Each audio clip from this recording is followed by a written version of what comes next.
How's Thank you that? for that, Edgar. All right. Hi, everybody. Welcome to the Comedy Jungle podcast, where we interview local area comedians. I'm Tom, the Fat Comic, and today we have with us a very special guest, Mr. Edgar Sandoval. Did I pronounce that right? Yeah. Okay, perfect. He's from Pekin, Illinois. How you doing tonight, Edgar? I'm good. How are you, Tom? Oh, I'm the fat comedian, so I'm pretty good and fat. You are by far the most accomplished comedian to come on the Comedy Jungle. So that is nothing to brag about. Honestly, that's it is for me because this, this is my thing. That's all I got. So thank you very much for that. Before we start, I have to tell you the rules, and the rules are that there are only one rule, and that rule is there are no rules, just fun. all right. So are you ready? I am ready. Okay, before we start talking comedy, I just want to tell you when you posted about your wife Shannon's cancer being in remission, I cannot tell you how happy that made me. My father died of cancer when I was very young, and cancer is such a scourge. And just seeing that, and we're not like super close or anything, but we're Facebook friends and comedy friends. And I gotta tell you, man, that made my day. I'm sure it was a much greater thing for you. No, I mean it's been a long, several months, and to have that diagnosis and to have the doctor say that to her felt amazing. So I can only imagine. Yeah, absolutely. Yeah. Now, before we did this, you sent me a resume or a list of things that, man, it read like a successful list of how to be, or excuse me, it read like a bestseller of how to be successful. I don't know about that. I wanted you to have some background, but if you're gonna make me feel like that, that's fine. Yeah, I like to butter people up before I attempt to destroy them. No, it's not that kind of an interview, folks. You were a TV anchor man. I was. Yeah, where was that at? Actually, a few different places. So I started reporting and anchoring at Channel 31 here in Peoria area. That was in 1996. And then from there, I went to Monterey, California. Got a weekend anchor job at KSBW, which is the NBC affiliate, Monterey. And then I came back after my wife got a job at WEK. I followed her, anchored weekends there for about a year and a half before I went to Caterpillar. So yeah, that was my first career was TV. So, First career was TV. Yeah. Well, that's pretty good. You had your own TV show too. Let's see, what's it called? You Gotta Eat. I Eat. came back for a year from 23 to 24 to, You Gotta Eat. When I first started in comedy, they said, "Yeah, Edgar's got his own TV show," and I was channel hopping one time, and I saw, "Hey, I know that guy," and I watched a few minutes of it. And I thought, how cool that was. Yeah, it was a fun way to kind of expand the comedy audience. So yeah, I mean, I enjoyed eating the food. Oh, I enjoy eating food. As you've told me. But yeah, no, it was a lot of fun. Yeah, I'll bet. Now I could do a show like that, but it would only be for like McDonald's and Arby's and the fast food places. No, you gotta go local. And when I travel, that's one of the things if I can avoid any kind of chain, I want to do that, right? Like when you travel, like I found in my travels, like the best like barbecue or Mexican is a place that's like Texas or somewhere south, side of the road. That looks like it wouldn't pass health inspection. You know what I'm saying? Oh, exactly. The food at those places is the best. Yeah, I know exactly what you're talking about. Now, you sent me a list of all the stuff. You did your first open mic in 2010. I did. I was on a work trip to Dallas. And Dallas of all places. Yeah, no, it was I did a bit, and I still do it once in a while. But I talk about getting detained by ICE in Mexico. Really? Or coming back from Mexico. That was the inspiration for all this. 2010, I did it, and it was not good. Well, I have a question about it. Yeah. And the question is, which was funnier? Your first date with your wife Shannon, or your first open mic down in Texas? Which was funnier? Which was funnier? Gosh, probably the first date, because the open mic was bad. And you stayed with it though. But I really didn't though. So I did that in 2010, and I thought maybe I scratched that itch. And it wasn't until 2016 that I did the contest here, and I haven't stopped. But there was a 6-year gap. Okay, okay. It took you a while to build the courage back up. Something like that. I mean, I think I always wanted to try it when I was growing up, I was younger, and it just never really worked out. And I tried it the one time and it wasn't so good. And even the first contest I did, it wasn't great, but I really enjoyed it. I really Yeah, it's I, in the blood. Once you once you've got this, right? Oh yeah. Once Yeah. you start doing it, I don't know, just making people laugh and doing that. There's something addictive about it. Well, you are the master of the innuendo joke, and you'll tell a joke and you'll lead people right up to kind of an obvious punchline, and you just stand there and smile, and everybody knows what you're gonna say. Yeah, you know what? What's funny though, Tom, is like because looking back at like old recordings of doing comedy early, I think you're talking about the timing of things, right? And just Yeah. embracing the silence, and that takes a while. Yeah. You know what I mean? Oh yeah. Because I think when you first start and you get up here, you feel like you just have to fill the dead You air. got right. But you really don't. If you've written it well and you know where you're going and you feel confident in the material, I mean, there are times I'll stand up here and I'll just wait for you to think about what I've said, and that makes it fun sometimes. Yeah. You know who's really great at that? Have you ever seen Neil DaCosta? Mm-hmm. Yes. He'll put pauses. Neil's terrific. Yeah, and he's moving back to India. I heard. Yeah, which is sad. We're losing a great one. Yeah, I'm kind of bummed out, and I've gotten to know Neil a little bit over the past year, and yeah, he's very funny, very strong writer. That dry delivery. Yeah. It's kind of a loss to our Yeah, scene. definitely. Yeah. Definitely. Now, your first paid gig was 2017 with my buddy Jeff Gavendick. Yeah, what's really funny about that is, Jeff asked me to drive him to this gig in Springfield. Okay, now, and Jeff and I laugh because who's the worst driver, the blind guy or the Asian guy, right? Like Jeez. that's the question. And so in the end, it was a Tim Laffey and a Buddha SQ show. They gave me $10, but I don't think it was for my comedy. I think it was because I drove the headliner, honestly. Okay, well, you got paid. Which I'll take the $10, but yeah, it took me. It was just under a year before I got paid the first time, and that was one of my huge goals. Was I wanted to be a professional, and I think I got $20, and I still have $1 of the pasted on my wall from that 20 bucks. I spent the other 19. I mean, it feels good. I mean, I still have a copy of my first check stub, my first check for my first job in TV. So I get it. Yeah. There's Yeah. some sentiment there. I get that. Yeah. Now, one of the things I know about you from just being friends, you're a Packers fan. I am. Yeah, and I see when you live and die with them like I do. I go twice a year. Oh yeah. So I split a season ticket package with some other people, and there's nothing like Lambeau Field. No, you don't have to like the Packers, but if you have to go to Lam- Lambeau Field at least once and understand, just the culture of the town and just how it's so all tied together. Yeah. My family has season tickets, and I go. Oh, still.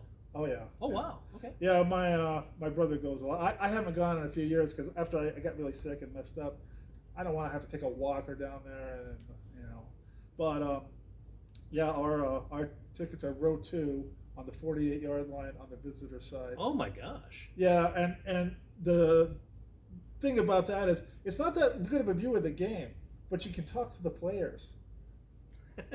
and Well, that'd be fun. It is. And one time, Jim Harbaugh, when he was playing for the Ravens back in I think 2005, something like that, he was just standing right in front of me, drinking a Gatorade, minding his own business. So I just screamed, "Harbaugh, you suck!" Doesn't he? No emotion. Doesn't. Right then, the Packers fumbled. He runs out onto the field. A couple plays later, he throws a perfect touchdown pass. I'm pissed, and I'm looking at the scoreboard, and my wife is right next to me, and she starts hitting me. She says, "Hey, he's talking to you. He's talking to you." Oh, and she points. It's Jim Harbaugh trying to get my attention, and he says, "Hey, what do you think of that last pass? Did that suck too?" And then he turned and walked off. And ever since then, I've been the biggest Jim Harbaugh fan ever. I love the guy. So wait, so you did comedy later, but you were heckling Jim Harbaugh? Yeah, I was just because he was a bear for so many years, I'm totally envisioning you now, Tom, where it's like a joke doesn't go well, and someone's heckling you, and then later one does go well, and then you're like, hey, hey, guy in the second row. I had a heckler last night. This woman just would not shut up, so I said a rather inappropriate thing, which got a huge explosion of laughter, and yeah. So I don't really deal well. I usually just ignore hecklers unless I'm forced to. You probably have. What's the worst heckler you've ever had? I think there was one here. Lady just been drinking just too much. Yeah. And so it wasn't even heckling so much as it was she just couldn't stop talking. Oh, yeah, I've seen a bunch of those.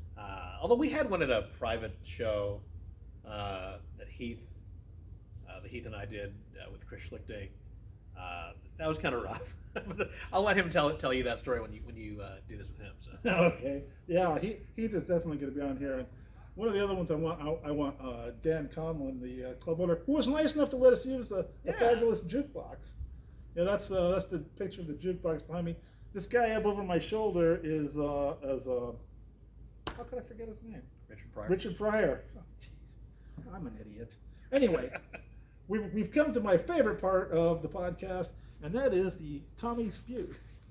And in this case, you're the girls' high school coach at Pekin High. I am. For soccer, and wow, I don't know how you survived coaching girls, because I had to substitute for a girls' softball team for a neighbor. He broke his leg, and we were big softball buddies. He asked me to coach his daughter's team because he was in a wheelchair for a couple weeks. That's the reason I have gray hair today. 11 and 12-year-old girls did not want to listen to me. You know what, though, Tom, and maybe this will help you if it comes up again for you. But coaching girls, a lot of fun, and I mean, I coach boys too. But I think here's the biggest difference, right? So, like, if there's a brick wall, and you tell the boy to run through the wall, he'll do it, right? Just because it's there. Yeah. Right. A girl will also run through a wall if you explain why. Why is running through the wall going to help our team do what we need to do? And if they buy, they'll do it.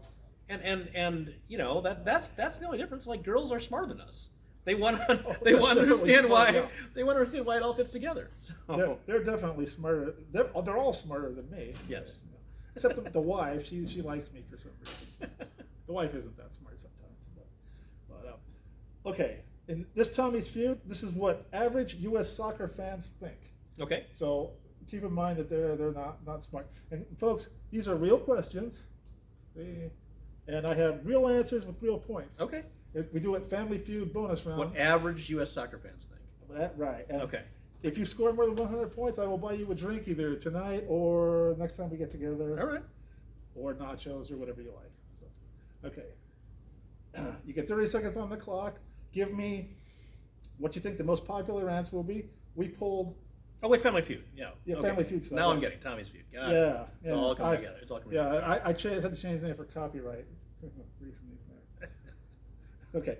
The clock will start when I finish the first question, although I'm really not tight on the time. If you can't think of an answer, just say something funny because I have discretionary points. Okay. Are you ready? All right. Here we go. Okay, here we go. First question. The average number of goals in any World Cup soccer match. What the average person thinks? Yeah. 3. Okay. A punishment for a World Cup player who scores an own goal. Deportation. I like that. The country with the biggest or worst soccer riots. Colombia. Okay. The number of beers a World Cup fan drinks during a match. 10. Wow, you're going to score big with that. Other than English, what is the most common language used by World Cup fans? Spanish. Okay. I think it's a done deal. I think you're going to win. You think we get 100 points? I think you're well over 100 myself. Okay. Okay. Let's go over the answers. All right, let's do it. You want to see if you win? Let's go. Okay. The average number of goals in the game, you said 3. That is a number 3 answer, and you get 25 points for that. Hey, ding, ding, ding. The number 1 answer was 0, and you would have got 50 points for that. The number 2 answer was 1 goal, and any 4 or anything over, you would have only got 15 points. Okay. You're at 25. A punishment for a World Cup player who scores an own goal, you said deportation. I'll give you the number 2 answer, which is cut him from the team.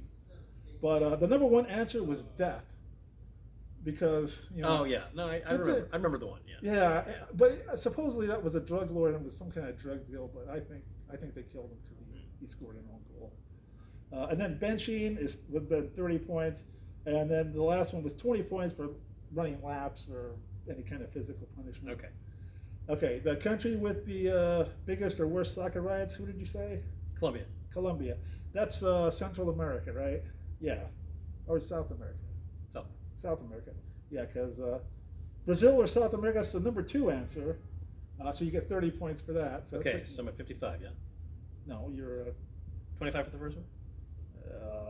yeah, 25, 35. Oh, did I get something for the second? You're at 90. Oh, okay. You're at 90. I'm sorry, I didn't think you gave me points for the second one. That's fine. Okay, well, you're going to win it on this next one. Okay. And the number of beers by a World Cup fan during a match, you said 10. I said 10. Okay.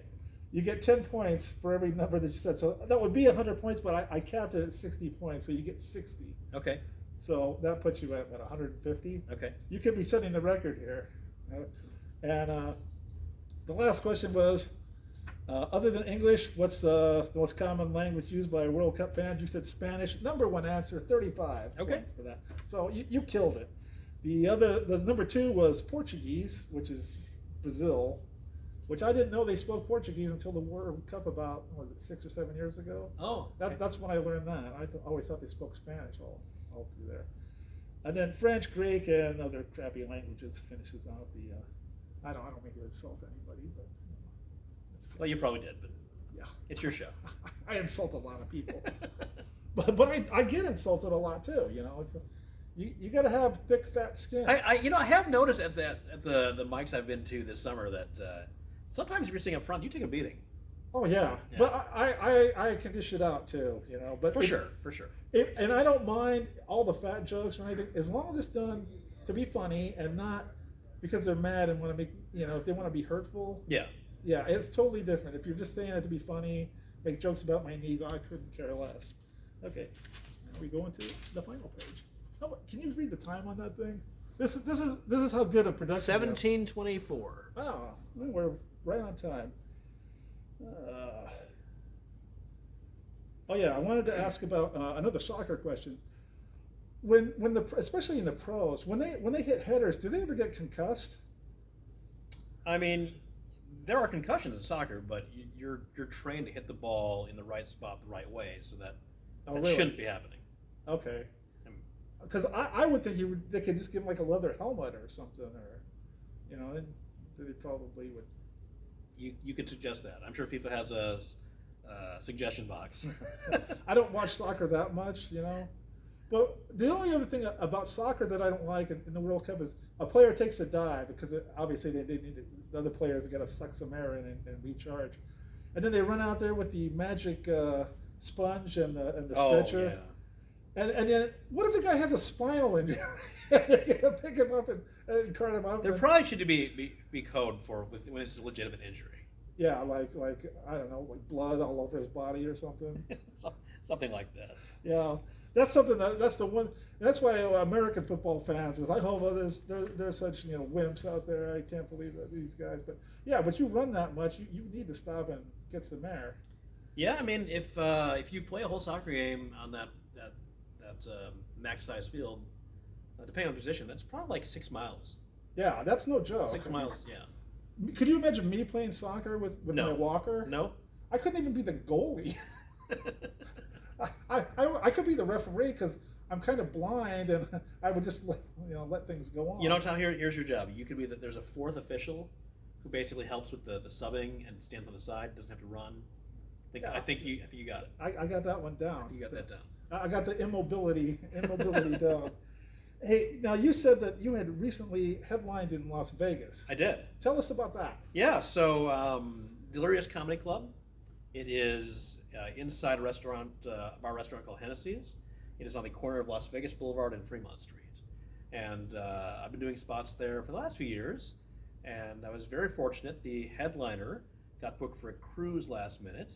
and I was already scheduled to do a spot. He's like, "Hey, do you want to headline instead?" I'm like, absolutely. Wow. Yeah. So right place, right time, and Nice. got a pretty good crowd out, and it was a lot of fun. Vegas, I'll tell you, man. If that's the only thing that I haven't done is actually headline a show. But I've kind of changed. Well, you could produce your own show. That's exactly what Kevin McCaffrey told me to do. Yeah. He said, "Yeah, produce your own show, book yourself as headliner, and pay yourself $10,000." That's. I mean, yeah, if you're producing it, you can pay yourself whatever you can make. Yeah. Well, I've actually kind of changed it. I've accomplished everything I wanted to do, but I love doing. I'm going to keep doing it, obviously.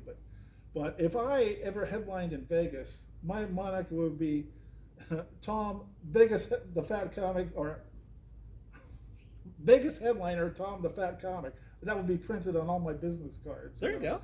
So that is a big feather in the cap. I wouldn't care if I headlined in a Buc-ee's gas station in Las Vegas. Vegas headlining. I don't care where you are. That's something. Yeah, I mean, Tom, if you want a headline, you can definitely produce your own show and maybe find somewhere unique to do it. Like, I thought it'd be kind of cool to do a show at the baggage claim at the airport. Nice. Don't you think? Yeah.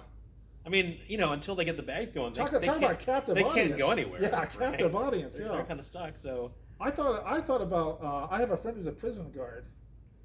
And are they looking for programming? Is that, you think, a thing? I don't know this. I don't know, but I'll talk to him. Maybe we get together for dinner every few weeks. You should ask him. Yeah, say hey. You could get a group of us to go and put on a show there. Yeah, I'd only take comics that I didn't care if they don't come back. Thin out the herd a little bit. Because you've seen. You're gonna be like, I've got this great opportunity for you guys. Yeah. Well, there's a biker bar down a couple miles down the road from me in Toulon, and I was thinking if I was going to go talk to them and maybe see about if they were interested. I mean, the thing is, everyone likes comedy, but when you choose a venue, you also recognize that maybe the venue, the people at the venue might not want comedy there, right? Like, well, you never know. Yeah, I think I'd probably be okay because they have all kinds of gatherings there, and because I'm Tom the Dirty Comic usually, I think they would probably like my stuff. I mean I have clean sets and I tell everybody that too, but I don't know, if I have my choice, I would be like really, off the deep end. Really foul. I can be, but what I found. I've seen it. Yeah, what I found though is that a mix, start off a little slow and then with the stuff I've done, I don't want to even mention it. Kids might be seeing this, but yeah, Tommy's been around and in a lot of not so good places. What's your most embarrassing moment you've ever had in comedy?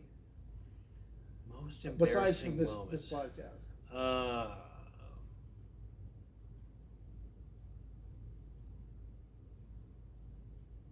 Did you ever have a disaster? I mean, I've definitely had just bad bombs, just bad shows. Yeah, everybody has those. We all have those. I'm trying to think if there's a really, really, really bad one. I mean, a bomb's a bomb. I don't know. What? Yeah. How do you feel like after you bomb, especially if it's like a paid gig and you bombed? I mean, how does it? When that happens to me. Oh, you know what? I do know. I do know. I was featuring for Brian Hicks. Okay. Have you met Brian? Yeah. Yeah. So Brian Hicks is a touring comedian. He also is the general manager at Zany's in Chicago, and I was doing a show for him in Southern Illinois. And it's one of those where I never want to blame the audience, right?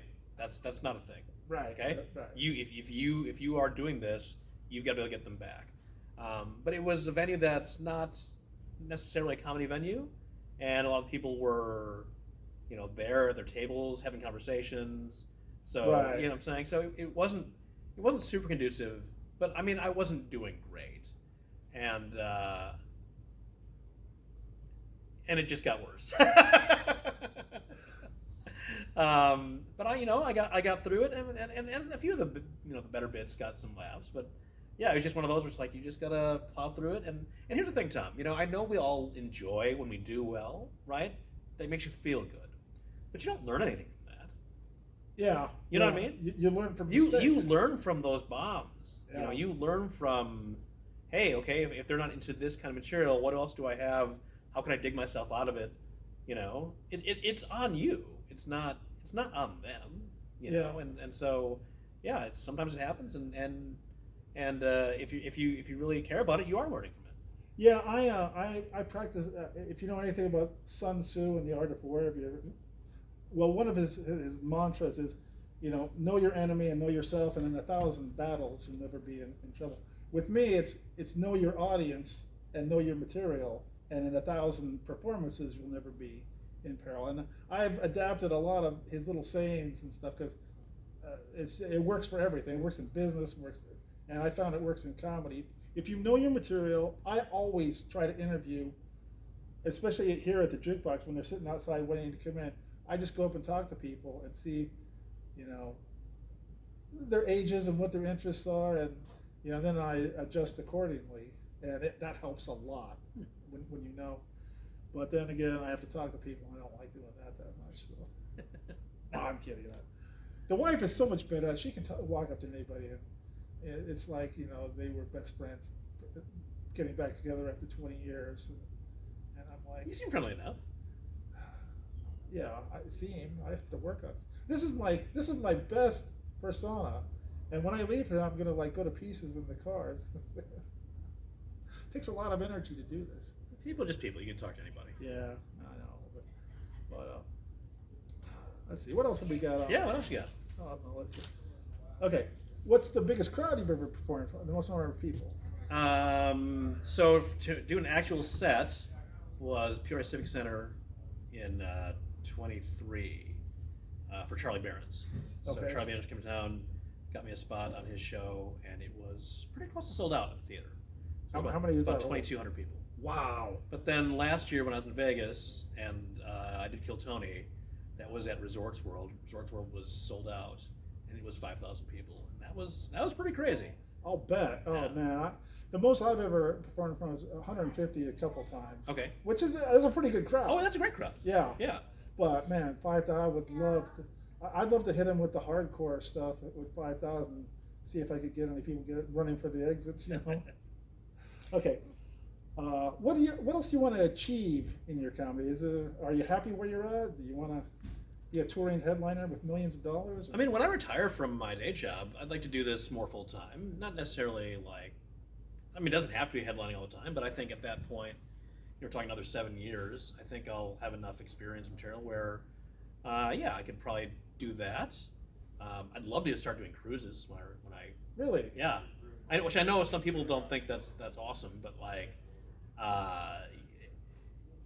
it's a vacation for me and my wife, right?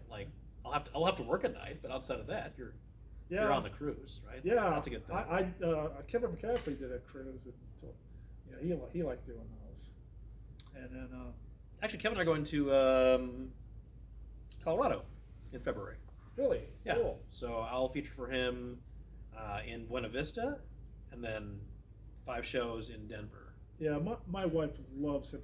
He has such positive energy, and Oh yeah. which is she calls me Mr. Negativity because I always find the flaws in things and I point them out. But it doesn't mean I don't. And she thinks, well, you don't like that. I said, no, I love it, but it just doesn't have this, and we're like opposites to attract. I really love Kevin's writing and the detail he kind of puts in, and his pacing is fantastic. Yeah. He's a really good comedian. Yeah, he is. I have opened for him a couple of times, and it's a big treat. And then I bombed it for him. I opened for him like 3 times, and one of them I just bombed because it just had the wrong crowd. It happens. It was the crowd. It's not the crowd. It's no, not no, the crowd. no! Please don't take that from me, Edgar. Okay, you got anything coming up that you want to promote? Yeah, you're gonna be here. Looks Like like the 20 15th and the minutes? 16th. Well, yeah, in 20 minutes. The 15th and 16th, and then in Pekin at the FOP Lodge on the 22nd. So What's FOP stand for? I should know. Fraternal Order of Police. I knew that. I knew that. I No, know it apparently you sounds didn't. right. Well, me and the police get along fine. I don't. Now. Never. I've never been arrested. Well, no, I take the back. I got arrested once because I mistakenly, I got a ticket, They said you have to the end of the month to pay, but what he meant was the 28th. I went in to pay it on the 30th.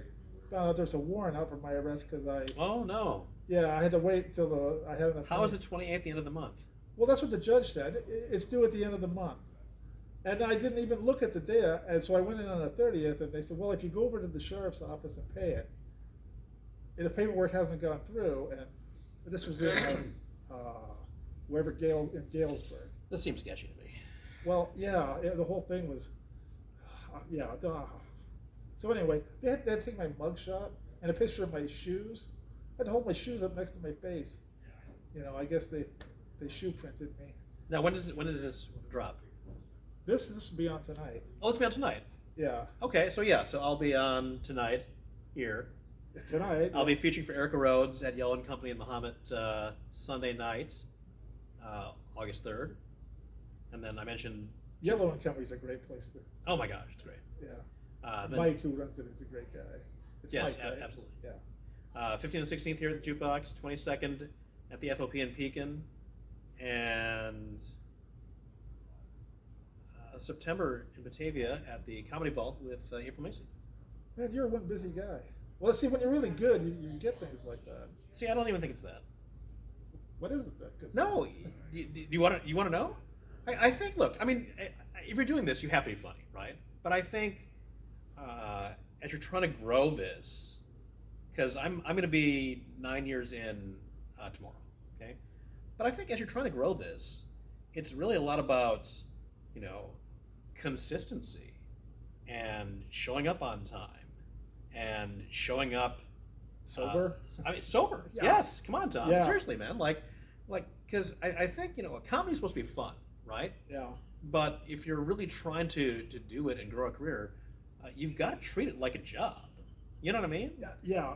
You got to be professional. And it might make me seem, you know, square and uptight, which I am, but I would have never guessed. no. But what I'm saying is, No, like, I feel like, you know, the touring comedians that do offer me opportunities outside of here, it's because they know I'm gonna show up on time and probably early, and I'm gonna, you know, be consistent in terms of, you know, material and Yeah, all the things, right? Yeah, and those work in every aspect of life. Work, you know, relationships, everything. You show up on time, ready to do whatever is needed. Yeah. And yeah, see, I don't drink alcohol or do drugs. That's the one peeve I have about comedy is when you go to a show and then they get up on stage and they talk about how wasted they are, you know, and I'm like, well, and that's a choice. yeah, and it's a choice, and I'm not judging anybody's choices. I'm just saying, like, if you are really serious about it and you want to grow it, you know, I really think just, you know, delivering, being consistent, being, you know. Yeah, and you have to put yourself out there and talk to people and tell them what you. Well, and then asking. I mean, you know, people tell me no all the time. That's okay. You know, I'm not everybody's cup of tea. It's fine, but you know, we got to keep driving and keep grinding and you know. Yeah. And more often than not, good things will happen. Yeah, I'm at a place though where I'm 61. I'm not going to be doing road comedy. When I get asked to do weekend shows or book shows, you know, yeah, you bet. And I do ask to do some stuff, but where I'm at, I'm so lucky because I will do mics, and sometimes I'll do competitions because at a competition, even though comedy's not a competition, you know, it's fun, but you get everybody's best 5 minutes, and I love watching other comics, and you get usually a little bit bigger crowd than a regular open mic. Mm-hmm. But the thing about me is now that I've started doing this podcast, these are to me as exciting as getting up on stage, and we're got to be closing on 30 minutes on this thing. What are we at? You're past 30 minutes. Wow! So we set the record. I don't think.